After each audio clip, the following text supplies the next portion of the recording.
अब देखो यार, अगर तुम लोग मर्सिडीज मून के फैन हो तो ये वीडियो तुम्हारे लिए होने वाली गए, क्योंकि गाइज मर्सिडीज मून के रेसलिंग पर रिटर्न होने को लेकर मर्सिडीज मून का काफी बड़ा स्टेटमेंट आ चुका है। कोडी रोड्स के एईडब्ल्यू के रिलीव करने के रियल रीजन को लेकर बुली ने दिया है। एनजेपीडब्ल्यू में क्रिस जेरिको के काम करने के बाद क्रिस जेरिको ने जापान की एक बड़ी कंपनी पर डेब्यू कर दिया है। एईडब्ल्यू के बाहर आंद्रादे एल इदोलो के डेब्यू को लेकर अमेरिका की एक बड़ी कंपनी ने अनाउंसमेंट कर दी गई। एईडब्ल्यू में एमजीएफ के बुकिंग सिस्टम को लेकर कोनन ने एईडब्ल्यू कंपनी को मॉक कर दिया है। तो गाइज वहीं सीएम पंक के एईडब्ल्यू में डेविल होने को लेकर सीएम पंक का एक और बड़ा हिंट आ चुका है। तो गाइज चलिए बिना किसी देरी के शुरू करते हैं इस वीडियो को। और सबसे पहले बात करेंगे ले चैंपियन क्रिस जेरिको की। वल्गार बात करें यहाँ पर क्रिस जेरिको की, तो गाइज ये बात तो मैंने ऑलरेडी आप लोग को कल के वीडियो में बताई थी। कल यहाँ पर एईडब्ल्यू कंपनी जब उनका कोलिजन शो कर रही थी तो गाइज सेम टाइम के ऊपर क्रिस जेरिको जापान के अंदर जापान की biggest independent wrestling company DDT wrestling के शो पर काम कर रहे थे, जहां पर कल डीडीटी रेसलिंग के साल के biggest pay per view the ultimate party paper view के मेन इवेंट के ऊपर हमें यहां पर जेरिको एक्शन में देखने को मिले। और कल यहां पर डीडीटी रेसलिंग के इस पेपर व्यू के ऊपर Chris Jericho AEW superstar Konosuke Takeshita को फेस करते गए। और एईडब्ल्यू के अंदर जेरिको और ताकेशिता की जो राइवलरी चल रही गई, उसी राइवलरी के अंदर कल यहां पर डीडीटी रेसलिंग के ऊपर क्रिस जेरिको ने उनका डेब्यू किया, जहां पर जेरिको के अरीना में एंटर होते ही जापानीज क्राउड यहां पर जुडास म्यूजिक को सिंग करने लगती गए। और गाइज मैं इस चीज को देखकर बहुत ही ज्यादा शौक था कि जापान के अंदर भी क्राउड यहां पर जेरिको के म्यूजिक को इतने बढ़िया तरीके से जानती गए। बट यार बात करें यहां पर जेरिको और ताकेशिता के, तो गाइज कल यहां पर इन दोनों के बैक एंड फोर्थ करीबन 25 मिनट के सॉलिड मैच के बाद फाइनली कल डीडीटी रेसलिंग के शो के ऊपर क्रिस जेरिको के वॉल्स ऑफ जेरिको के साथ जेरिको ताकेशिता को बीट कर देते गए। जहां पर मैच के ओवर होने के बाद जेरिको और कोनोशुके ताकेशिता के बीच में हैंडशेक भी होता है। और गाइज यही कल डीडीटी रेसलिंग के पेपर व्यू के ऊपर क्रिस जेरिको के शानदार डेब्यू के बाद जब जेरिको यहां पर बैक स्टेज एरिया पर पहुंचे तो गाइज क्रिस जेरिको ने जापान में उनके फ्यूचर को लेकर बात की। यहां पर जेरिको ने इस चीज को कंफर्म कर दिया कि क्रिस जेरिको की करीबन 3 सालों के बाद जापान में दोबारा रेसल करने के बाद जेरिको यहां पर बहुत ही जल्द जापान के अंदर उनका रिटर्न करेंगे। और अगली बार यहां पर जब जेरिको जापान के अंदर रेसल करेंगे तो गाइज पॉसिबली क्रिस जेरिको का रिटर्न यहां पर एनजेपीडब्ल्यू के अंदर होगा, क्योंकि गाइज क्रिस जेरिको यहां पर एनजेपीडब्ल्यू के अंदर एनजेपीडब्ल्यू सुपरस्टार मिनोरू सुजुकी को फेस करना चाहते हैं। वेल गाइस देखना बहुत ही दिलचस्प होने वाला है कि क्रिस जेरिको के डीडीटी रेसलिंग पर शानदार डेब्यू के बाद जेरिको यहां पर एनजेपीडब्ल्यू पर कब करते गए। बट गाइस जहां तक बात रही रेसलर्स के रिटर्न होने की, तो गाइस यही अभी हफ्ते मर्सिडीज मून के एनजेपीडब्ल्यू पर रिटर्न होने को लेकर मर्सिडीज मून की तरफ से बहुत ही बड़ा स्टेटमेंट आ चुका है। गाइस ये बात तो मैं आप लोग को ऑलरेडी बता चुका हूं कि मर्सिडीज मून की इंजरी अब यहां पर पूरी तरह से हील हो चुकी है। और गाइज मेडिकल टॉप पर मर्सिडीज मून रिटर्न करने के लिए पूरी तरह से क्लियर है। बट गाइज यही अब सोशल मीडिया के ऊपर मर्सिडीज मून का एक लेटेस्ट वीडियो काफी वायरल हो रहा है, जहां पर इस वीडियो के अंदर मर्सिडीज मून इस चीज को कंफर्म कर रही गए कि वो यहां पर पॉसिबली रेसलिंग में उनका रिटर्न अगले साल करने वाली गए। और गाइज बेसिकली मर्सिडीज मून इस वीडियो में ये कह रही गए कि 2024 मर्सिडीज मून के रेसलिंग करियर के लिए काफी बड़ा होने वाला है। और गाइज 2024 के अंदर मर्सिडीज मून यहां पर रेसलिंग के अंदर काफी सारी बड़ी चीजें करेंगी। और गाइज बेसिकली मर्सिडीज मून ने ये क्लियर कर दिया है कि वो यहां पर बहुत ही जल्द उनका रिटर्न करने वाले गए।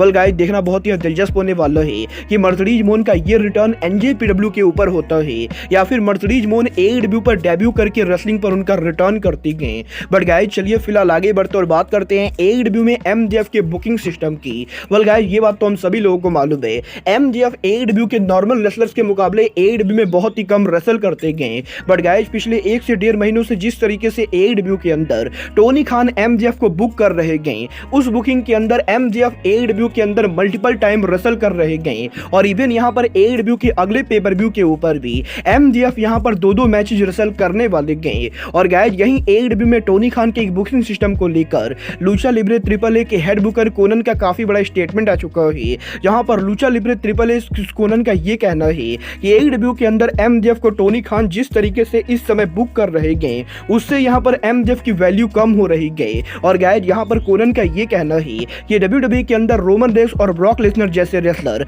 पार्ट टाइमर के वजह बनने की वजह से ही इतने बड़े स्टार बने गए। और गाइज क्योंकि रोमन रेंस और ब्रॉक लेसनर डब्ल्यूडब्ल्यूई के अंदर बहुत ही कम रेसल करते गए, तो गाइज इसीलिए वो दोनों आज यहां पर इतने बड़े स्टार बने गए। और एईडब्ल्यू के अंदर भी फैंस एमजीएफ को इसीलिए ज्यादा पसंद करते थे, क्योंकि एमजीएफ एईडब्ल्यू के नॉर्मल रेसलर की तरह हर हफ्ते यहां पर रेसल नहीं करते थे। बट गाइस पिछले कुछ महीनों टोनी खान AEW के अंदर MJF को काफी सारे मैचेज में बुक कर रहे गए। उस चीज को देखकर कोनन ये बिलीव करते गए कि टोनी खान अगर यहाँ पर MJF को ऐसे ही रेसल करवाते रहेंगे तो गाइस MJF की वैल्यू डाउन होने वाली गए। वेल गाइस मैं यहाँ पर कोनन की बातों से पूरी तरह से तो एग्री नहीं करता हूँ, बट गाइस मुझे भी यहाँ पर इस समय AEW के अंदर MJF का कॉमेडी कैरेक्टर बिल्कुल भी पसंद नहीं आ रहा है।